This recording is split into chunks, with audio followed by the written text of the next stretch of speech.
su pora Vilniaus Žalgirio gerbėjų. Na, jie irgi tikėjosi tiesiog apingos kovos. Dabar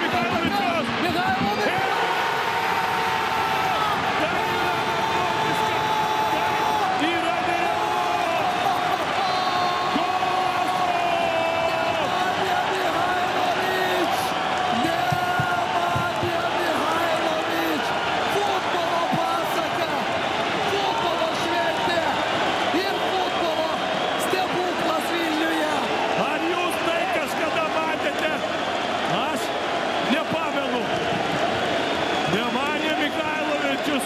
Prieš jam pasirodant aikštėje kalbėjau, kad tai yra žmogus pasiruošęs įmušti įvartį ir jis šiuos mano žodžius dabar pateisina. Neįtikėtina. Tai yra tiesiog neįtikėtina. Dabar šie vyrukai mokėję milijonus supranta, už ką tie milijonai buvo sumokėti. Futbolas yra.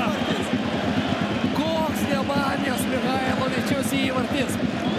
Iš lėto leidžiasi saulė horizonte, bet jie leidžiasi ne Vilniaus Žalgiriui.